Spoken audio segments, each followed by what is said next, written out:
prions le Seigneur. Merci, Dieu vivant, pour ce jour. Merci, Dieu vivant, pour ta parole. Merci, Dieu vivant, pour ton peuple. Reçois louange, gloire et prends le contrôle de tout. Au nom de Jésus, notre Seigneur et notre Sauveur. Amen. Shalom, shalom, shalom. Téléspectateurs, téléspectatrices, sœurs et frères, vous êtes bien heureux et bien heureuses parce que vous êtes connectés à l'émission Notre Dieu règne encore. Nous bénissons ce Dieu vivant pour ce canal de communication et pour l'opportunité qu'il nous donne de vous parler. Au cours de nos vies, nous avons certainement vu, utilisé ou entendu parler de technologie de l'information, de technologie de communication, de technologie de transformation innovantes et puissantes, mais qui ont tous montré leurs limites. Nous avons entendu parler des édifices prestigieux qui faisaient la fierté des architectes qui les avaient conçus et des pays qui les abritaient, mais qui ont été détruits en un instant. Nous avons entendu parler de moyens de transport, bateaux, avions, métros, véhicules ultra puissants et luxueux qui ont été broyés comme des feuilles d'aluminium lors d'accidents. Nous avons entendu parler d'animaux géants et impressionnants qui faisaient fureur à l'époque, mais qui ont tous disparu.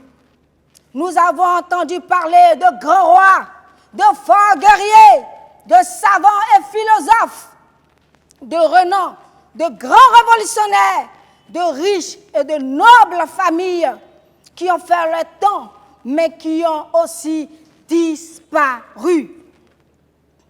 Nous avons vu ou entendu parler de traitements médicaux faisant l'éloge des chercheurs, de médecins, mais qui ont trouvé des limites et qui ont été retirés des marchés. Nous avons entendu parler de docteurs de la parole, de puissants hommes de Dieu, prophètes, qui ont aussi disparu avec leurs révélations et leurs miracles.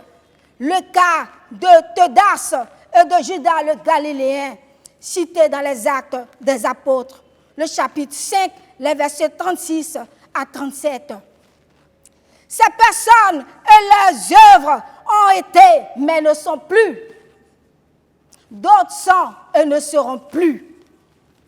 Mais l'œuvre dont parle le Seigneur à travers ce message ne passera jamais. Alléluia.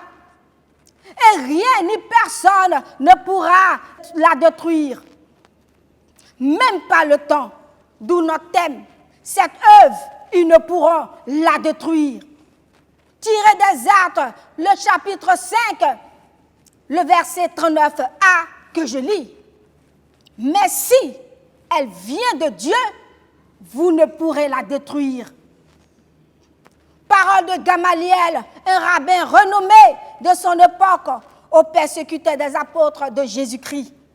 Cette œuvre, c'est l'évangile, la bonne nouvelle du royaume de Dieu, la parole de vie, la prédication du Christ mort et ressuscité, la prédication du don de la repentance et du don du pardon des péchés. Cette œuvre est vraie. Cet évangile est puissant par la vertu du Saint-Esprit et produit des effets. Entre autres, la conversion des âmes. Les Actes des Apôtres nous disent que le nombre des convertis croissait. La formation des disciples, puisque nombreux chrétiens sont venus à Jésus-Christ, nombreux Israélites ont couru à Jésus-Christ pour se donner à lui comme disciples. Cet évangile a pour effet l'opération de miracles comme nous dit le verset 12, ainsi que le verset 15 et 16. Cette œuvre a pour effet aussi l'inspiration de la louange de Dieu, la reconnaissance de Dieu et le respect pour ses serviteurs et ses servantes. Mais tous ces effets, bien sûr, suscitent malheureusement des adversités, des oppositions et des souffrances. Cette œuvre suscite des ennemis. Nous pouvons citer entre autres des accusations, des condamnations, des emprisonnements, le rejet, la défense de se rassembler et même la mort. Ces ennemis, en plus de ne pas croire en Jésus-Christ, sont jaloux de ce que l'Évangile prêche.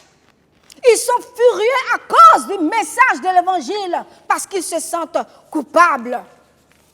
Et ils veulent donc arrêter cette œuvre en détruisant les disciples de Jésus-Christ, en les tuant, en les exterminant.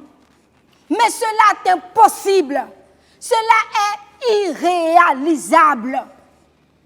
Pour les prêcheurs et le peuple de Dieu, le secours vient de l'Éternel. Alléluia. Si Dieu est pour nous, qui sera contre nous? Même si Dieu permettait qu'il arrivait la mort, ô frères, ô sœurs, ô téléspectateurs, téléspectatrices, toi qui écoutes, Jésus-Christ est ressuscité et nous aussi, nous ressusciterons avec lui. Mais les incrédules, les persécuteurs, ils sont déjà jugés, ils sont déjà morts et ne connaîtront point la vie éternelle que nous donne l'Évangile, le sang de Jésus-Christ versé à la croix. C'est pourquoi, persécuteurs, et vous tous qui écoutez, qui n'avez pas encore fait la paix avec le Seigneur, nous vous exhortons à l'accepter comme votre Seigneur et votre Sauveur personnel. Pour nous qui l'avons accepté et qui nous le servons, nous sommes exhortés à persévérer et à demeurer fermes devant les difficultés, car notre Seigneur est plus que vainqueur et nous avec lui. Depuis le temps des apôtres, la persécution a existé et pourtant l'Évangile est arrivé jusqu'à nous. Et il doit continuer, vaille que vaille, avancer afin de gagner les brebis perdues qui sont encore hors de la bergerie. Tous, hommes, femmes, enfants, riches, pauvres, disciples de Jésus-Christ, téléspectateurs, téléspectatrices, nous sommes tous invités, encouragés à soutenir l'œuvre de la vie, l'Évangile, à travers nos biens, pour l'émission en particulier de radio et de télévision chrétienne. Levons-nous donc, enfants de Dieu, levons-nous donc, peuple de Dieu, apportons nos vies et nos biens pour l'émission de la télévision chrétienne Espérance TV. Que cette parole que vous venez d'entendre demeure dans votre cœur et qu'elle porte son fruit. Au nom puissant de Jésus-Christ de Nazareth, merci, parce que nous croyons que cette parole n'est pas entrée dans les oreilles de sourds. Prions le Seigneur. Merci, Père, pour ta parole. Merci pour l'Évangile. Merci pour la vie que tu nous donnes à travers l'Évangile. Merci parce que tu nous donnes d'être lumière pour étendre cet Évangile. Merci parce que tu gagnes des cœurs à travers cette parole qui vient d'être proclamée. Pour ceux qui croient, garde chacun au nom de Jésus par la puissance de ton Esprit Saint. Amen.